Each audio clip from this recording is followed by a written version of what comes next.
انسان دھوکے میں آتا ہے اپنی موجودہ حالت کو دیکھ کر, اور وہ یہ سمجھ بیٹھتا ہے کہ مجھے کچھ بھی ہونے والا نہیں ہے. آپ ہر وقت تیار رہیں, کسی کو کسی بھی ٹائم پہ کچھ بھی ہو سکتا ہے, کچھ بھی ہو سکتا ہے. فرعون اسی چکر میں آ گیا تھا. تو فرعون کے دربار میں جو ایک آدمی مسلمان ہوا نا, جس نے اپنا اسلام چھپایا ہوا تھا, اس نے فرعون کو کیا کہا ہے, یا قومی لکم الملک اليوم ظاہرین فی الارض, اے میری قوم دیکھو آج تمہارے پاس بادشاہت ہے, آج تم زمین میں غالب ہو.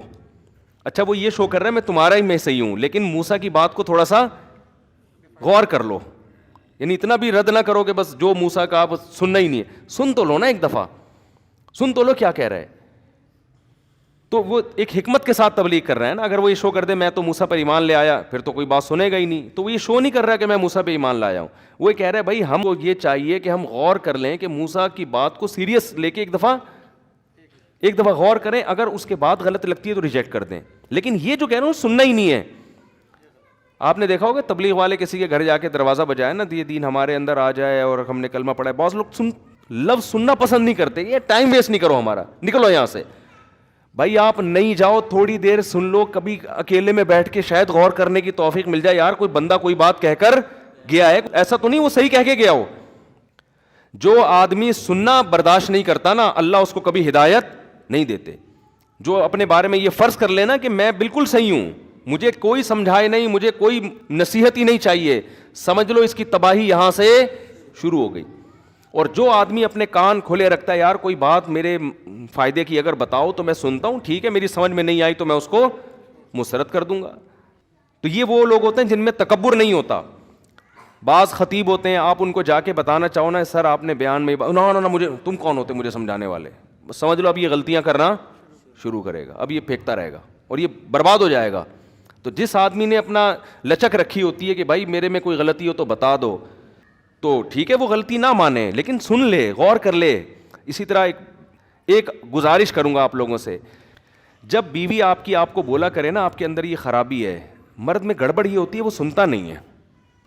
مرد میں گڑبڑ کیا ہوتی ہے, وہ سنتا نہیں ہے. تو نہ مانو بیگم کی, لیکن ایک دفعہ غور سے سن کے غور کر لو کہیں یار یہ صحیح تو نہیں کہہ رہی. اکثر مردوں میں یہ ہوتا ہے کہ اگر بیگم نے یا سسر نے یا ساس نے داماد کو بول دیا کہ بیٹا آپ جو ہے نا یہ ذرا صحیح نہیں کر رہے, ایک دم طیش میں آ جاتا ہے. یہ طیش میں آنا تکبر ہے, یہ اس کی علامت ہے. دیکھو یہ ہو سکتا ہے کہ وہ غلط کہہ رہی ہو ساس آپ کی, ہو سکتا ہے آپ کے سسر صاحب غلط کہہ رہے ہوں, عین ممکن ہے. یہ ہو سکتا ہے کہ بیگم آپ کی غلط کہہ رہی ہو, تو کہنے تو دو نا یار اس کو,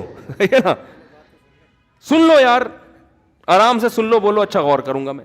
ہمارے ہاں بڑا مسئلہ یہ, اور یہ تو میں نے اب تو دیکھا ہے کہ بڑا جب چھوٹے کو نصیحت کرتا ہے تو چھوٹا بھی طیش میں آ جاتا ہے. شریعت تو یہ کہتی ہے چھوٹا اگر بڑے کو کوئی بات بتا دے تو بڑا بھی تحمل سے سن لے کہ یار شاید صحیح کہہ رہا ہوں. لیکن ہمارے یہاں کیا ہو رہا ہے, بڑا اگر چھوٹے کو کہے گا نا, باپ اگر بیٹے سے کہے گا کہ بیٹا دیکھو تمہارے اندر یہ بات ٹھیک نہیں ہے, تو بیٹا فوراً غصے میں آ جاتا ہے.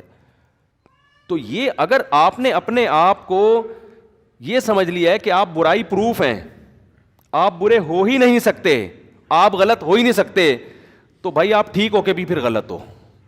بے شک ہو سکتا ہے وہ برائی آپ کے اندر نہ ہو, لیکن جو آپ سننے کا آپ کے اندر تحمل نہیں ہے تو اس کی علامت ہے آپ کیا ہو. دیکھو ہم اپنے حساب سے کسی کو دیکھتے ہیں کہ ٹھیک ہے یا نہیں, اللہ اپنے حساب سے دیکھتا ہے.